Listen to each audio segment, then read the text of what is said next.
Kishan G అంతిమ యాత్రకు పెద్దపల్లిలో ఏర్పాట్లు జరుగుతున్నాయి. జనాలు పెద్ద సంఖ్యలో వచ్చి నేలరాలిన మావోయిస్టు అగ్రనేతకు నివాళులర్పిస్తున్నారు. పెద్దపల్లి మొత్తం పోలీసుల వలయంలోకి వెళ్లిపోయింది. దీనికి సంబంధించిన మరింత సమాచారాన్ని మా కరెస్పాండెంట్ నవీన్ చెప్తారు. Over to you Naveen.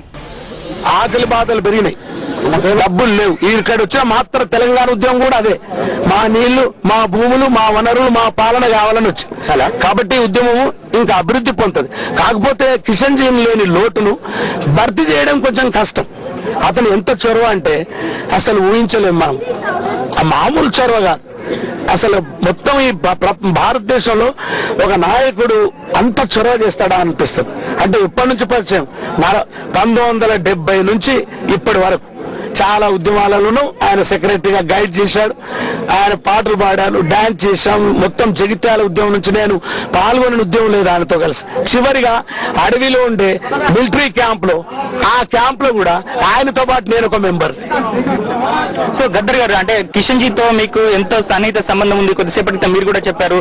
So military training లో కూడా మీరు కిషన్ జీతో ఆ ట్రైనింగ్ పొందినట్టుగా చెప్పారు. సో అప్పటి అనుభవాలు చెప్పండి. మొత్తం మీద ఇప్పుడు కిషన్ జీ మనం కనుక చూస్తే కరీంనగర్ జిల్లా సో ఉద్యమ ప్రస్థానం, ముఖ్యంగా మావోయిస్ట్ ఉద్యమానికి ఎంతో మంది సూర్యులను అప్పచెప్పింది.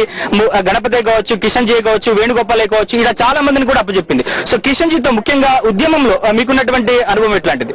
ఇప్పుడు కిషన్ జీ అంటే ఒక మనిషి మల్టిపుల్ గా లీడ్ చేయలేరు. ఇప్పుడు నేనున్నా ఒక పాట వరకు సక్సెస్ కాగలుగుతా, నవల రాయలేను, కథ రాయలేను. కిషన్ జీ అట్లా కాదు. మీరు ఇప్పుడు అతను లిటరేచర్, పొలిటికల్, ఎకనామికల్, సోషల్ అన్ని రంగాలలో అతనికి అభిరుచి కాదు, నేర్చుకుంటాడు. నేర్చుకోవడమే కాదు, దాన్ని ఇంప్లిమెంట్ చేస్తాడు. ఆయనకు వచ్చినన్ని భాషలు మా కేంద్ర కమిటీలు ఎవరికి రావు. అస్సామీ, నాగా, మిజో, త్రిపుర, బెంగాలీ, ఇంగ్లీష్, తెలుగు, హిందీ, అంటే ఇన్ని లాంగ్వేజెస్ అలా ఉట్టి రావడం కాదు, ప్రజల భాష నేర్చుకొని మాట్లాడుతాడు, చేస్తాడు. అందుకే కిషన్ జీని రిప్లేస్ చేయడం చాలా కష్టం.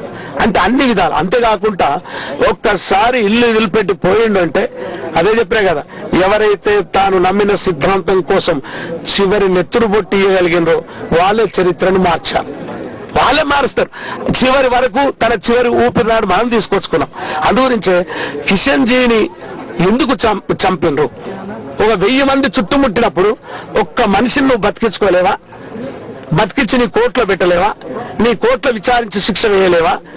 1000 మందిని ఒక్కరు చుట్టుముట్టినప్పుడు 35 సంవత్సరాలుగా కిషన్ జీ ఇటు భారతదేశంలో ముఖ్యంగా కేంద్ర బలగాలకు కూడా దొరకనటువంటి వ్యక్తిగా మారాడు, మోస్ట్ వాంటెడ్ గా మారారు. సో ఇప్పటికి గతంలో 2009లో కూడా కొన్ని కాల్పులతో గాయపడ్డ కిషన్ జీ బయటకు వచ్చి నేను బతికే ఉన్నానని చెప్పారు. సో అటువంటి కిషన్ జీ ఏ విధంగా ఇటు భద్రతా బలగాల కాల్పుల్లోనే చనిపోయారని చెప్పేసి చెప్తారా? సో కిషన్ జీ మరణాన్ని మీరు ఎట్లా చూస్తారు? చూడు, ఆయన శవం చూసినా లేదా నా అనుభవం మీద కిషన్ జీ అడవిలో ఆయుధం పట్టుకొని ఉన్నాడంటే 1,00,000 మంది చుట్టుముట్టిన దొరకడు. 100% పట్టుకొని చిత్రహింస చేసి ఫేక్ ఎన్కౌంటర్లని చంపేసిండ్రు. ఇంతకుముందు వచ్చిన నాయకులందరినీ కూడా ఎక్కడో ఒక దగ్గర టెక్కో లేదా ఇన్ఫార్మల్ సహాయంతో పట్టుకొని చంపేసిండే. అందు గురించి ఇంకేం లేదు. సో ముఖ్యంగా ఇప్పుడు మీరు ఇటువంటి ఏదైతే ఎన్కౌంటర్లకు సంబంధించి ముఖ్యంగా రాష్ట్ర ప్రభుత్వానికి కూడా మీరు ఏం చెప్పబోతున్నారు? ముఖ్యంగా కిరణ్ కుమార్ రెడ్డికి కావచ్చు, అలానే ఇంతకుముందు కొద్దిసేపటి గవర్నర్ మీద కూడా కొన్ని సంచలన కామెంట్స్ చేశారు మీరు. ఇప్పుడు ప్రత్యేక తెలంగాణ ఉద్యమం వచ్చింది కరెక్ట్. దాని తర్వాత ఏ ఉద్యమం వచ్చింది రాష్ట్రంలో? నక్సలైట్ ఉద్యమం వచ్చింది. ఆ నక్సలైట్ ఉద్యమానికి ఈ రోజు దేశం మొత్తం మీద నాయకత్వం వహించిన వాళ్ళు ఎవరు? నువ్వు ప్రత్యేక తెలంగాణ నుండి ఉద్యమాల నుంచి కొనసాగింపుగా వచ్చారు. మల్లొదుల కోటేశ్వరరావు కూడా మనం 69 విద్యార్థి ఉద్యమం నుంచి, నక్సల్బరీ ఉద్యమం నుంచి ఈ రోజు భారతదేశ విప్లవ కాదు, దట్ ఈస్ ఎవల్యూషన్.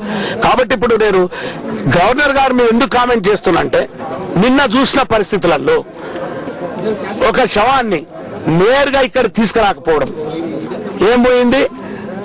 ఇక్కడికి నేరుగా మేమందరం హైదరాబాద్ లో అంబేద్కర్ స్టాచ్యూ దగ్గర 5 నిమిషాలు ఆగుతారు, ప్రజలు చూసుకుంటారు. ఏమైంది? ఎందుకు ఆపవు అంటే ఒక శవాన్ని చూసేటటువంటి రైట్ ఉందా లేదా?